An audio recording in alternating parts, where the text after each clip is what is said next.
Bienvenidos al tema de hoy, la comunicación verbal y no verbal.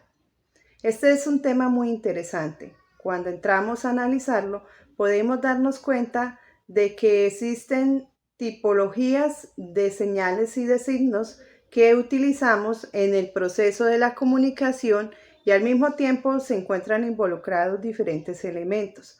Así que estén muy atentos a las explicaciones. Al finalizar, se estará dando como ejemplo algunos ejercicios y si aún después de ello ustedes tienen alguna duda, alguna pregunta, pueden escribirme en los mensajes que con gusto estaré respondiéndoles.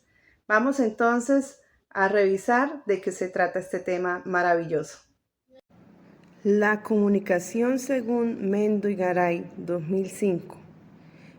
Es un proceso de interacción social de carácter verbal o no verbal, con intencionalidad de transmisión y que puede influir con y sin intención en el comportamiento de las personas que están en la cobertura de dicha transmisión. El proceso de la comunicación tiene unos elementos intrínsecos para que se pueda dar. Entre ellos contamos con el receptor, el emisor, que son quienes participan en la conversación. La función del receptor es el de escuchar atentamente el mensaje que da el emisor. Otros elementos que se encuentran incluidos son el canal, el código, el mensaje y el contexto. Se denomina código al lenguaje o a la encriptación en la que se transmite el mensaje de emisor a receptor. El emisor codifica el mensaje y el receptor lo decodifica para comprenderlo. En el léxico cotidiano, esto es a lo que llamaríamos idiomas o lenguas. El mensaje es el elemento de la comunicación que contiene la información que manda el emisor al receptor a través de un canal de comunicación. El mensaje traslada una idea o concepto a comunicar a través de un código conocido por ambos. Un mensaje puede ser verbal, no verbal. El contexto en comunicación es el conjunto de condiciones en las que se produce la transmisión de un mensaje. Es el entorno o situación extralingüística que rodea e influye a la acción comunicativa. Por ejemplo, un contexto laboral, político, cultural.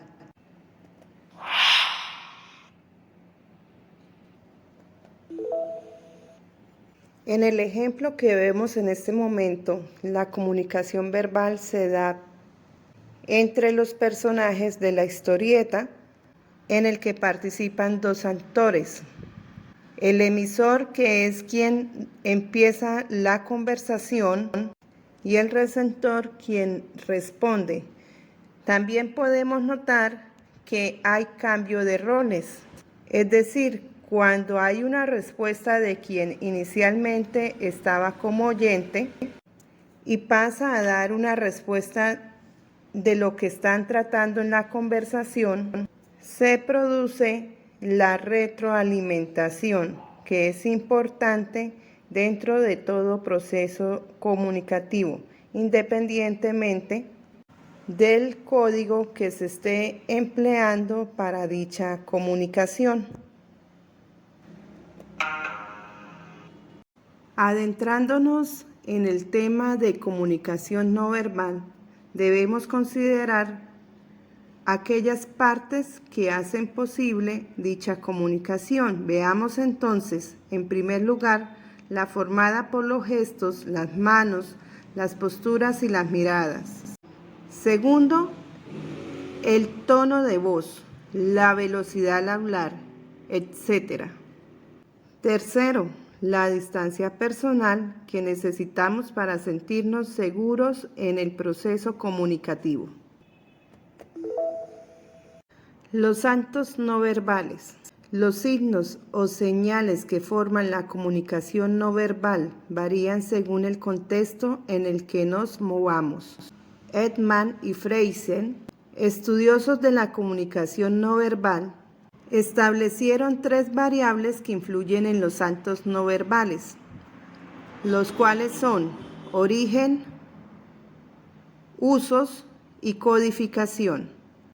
El origen de los actos no verbales puede ser fisiológico, esto es, que las impone nuestro sistema nervioso o es fruto de nuestro entorno.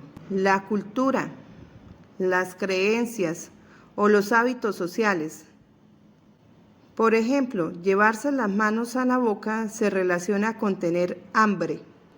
En cuanto a los usos, los actos no verbales se pueden emplear para realizar, repetir o ilustrar un mensaje verbal, pero a veces puede no tener relación con el mensaje oral o incluso contradecirlo. Por ejemplo, al hablar por teléfono es frecuente hacer gestos de forma inconsciente, aunque nuestro interlocutor no nos esté viendo. Por el contrario, si en una conversación cruzamos los brazos puede deberse a que tengamos frío y no tener relación con la conversación que estemos manteniendo en ese momento. En la codificación, la relación entre el signo y su significado de los actos no verbales podría ser arbitraria o icónica. Con respecto a arbitraria, cuando el acto no verbal no se parece en nada a lo que ese acto significa. Por ejemplo, cruzar los dedos índice y corazón para desear suerte. En el caso de la icónica, cuando el acto no verbal se relaciona con su significado. Por ejemplo, cerrar el puño y levantarlo violentamente para amenazar con golpear a una persona. Existen varios tipos de actos no verbales, entre ellos la clasificación es la siguiente: emblemas, ilustradores, reguladores y adaptadores. Veamos entonces cada caso. Los emblemas son palabras o frases cortas admitidas por todos los miembros de una colectividad. Suelen realizarse principalmente a través de las manos y la cara. En la imagen podemos ver varios casos de expresiones faciales y corporales que nos indican un mensaje. Caso práctico. Observando el puño cerrado de la imagen, ¿qué significado podría tener este emblema? Ilustradores. Son gestos que van unidos a la comunicación verbal y su función consiste en reforzar el significado de la información que estamos expresando verbalmente. Ejemplo, poner la mano hacia arriba y dirigida hacia adelante que muestra ofrecimiento.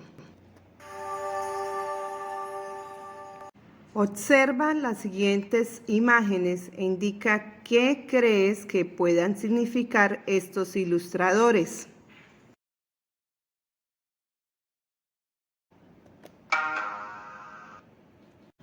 Reguladores. Tienen la función de organizar o dirigir la conversación que se esté llevando a cabo entre los interlocutores. Ejemplo. Los reguladores más habituales son los gestos de afirmación o negación que hacemos con la cabeza y que equivalen a un sí o un no.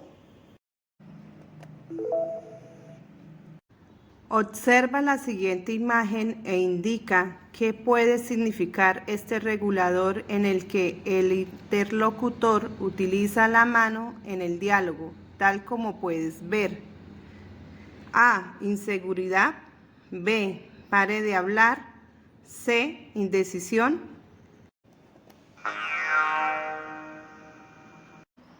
Los adaptadores existen tres tipos: sociales, instrumentales y de subsistencia. Los adaptadores sociales son los que se originan en las relaciones entre personas, por ejemplo, dar la mano o hacer reverencias. Los adaptadores instrumentales son actos aprendidos para realizar alguna tarea. Los adaptadores de subsistencia, cuyo origen se relaciona con la existencia de necesidades orgánicas, como alimentarse, descansar, gestos relacionados con circunstancias de tensión, de duda. El gesto de tocarse el labio o la barbilla es un adaptador de subsistencia que denota indecisión. Observa las siguientes imágenes y comenta qué crees que puede significar este adaptador que está empleando cada hombre y en qué tipo de adaptadores se incluirían.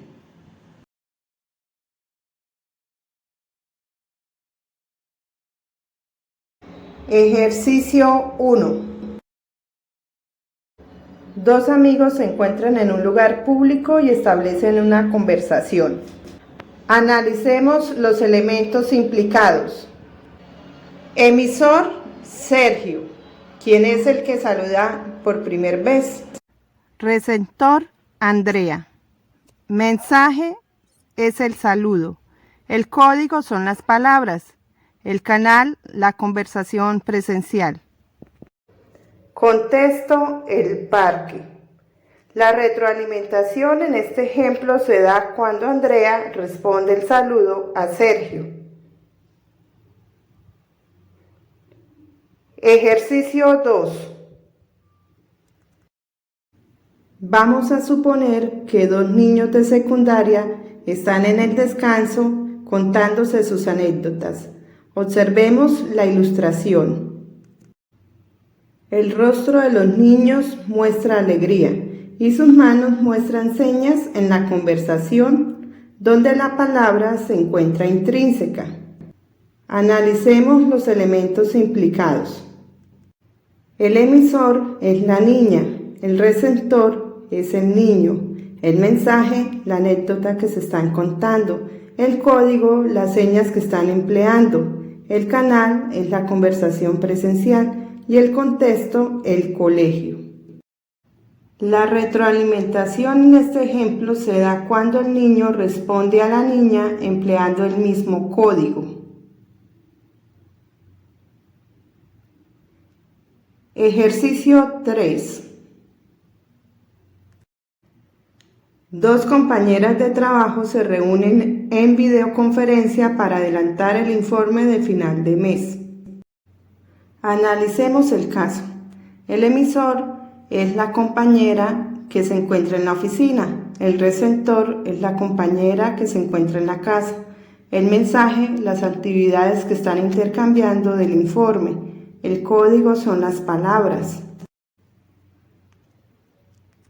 El canal es el computador, que es el medio por el cual está estableciéndose la conversación, y el contexto, el horario laboral.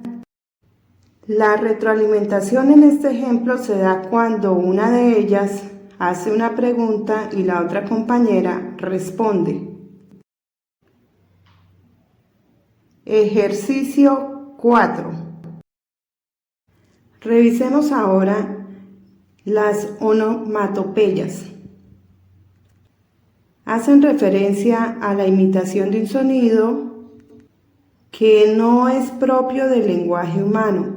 Existen onomatopeyas de animales y también de objetos. En este caso, estamos representando en la ilustración las onomatopeyas de animales. Por ejemplo, el pato hace cuac, el perro hace guau guau, la oveja hace be. Es así que cada uno de ellos, según su especie, tienen un sonido diferente para poder comunicarse entre sí.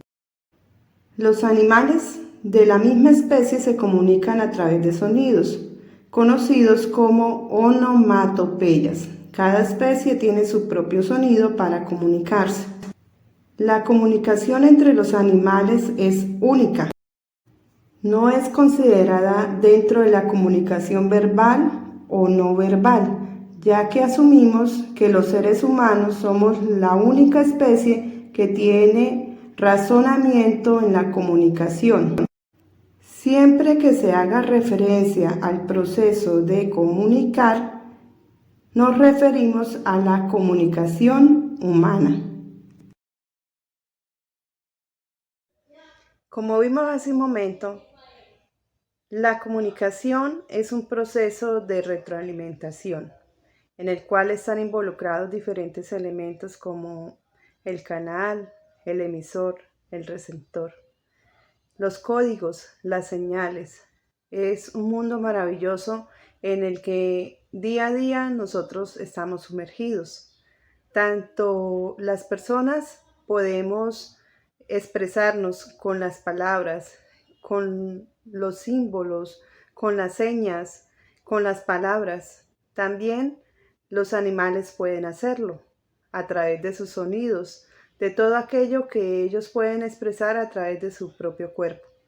Así que hablar de comunicación nos permite comprender de que en este proceso todos ganamos, ya que estamos dando a conocer la información que queremos transmitir, como también podemos recibir mensajes de otros.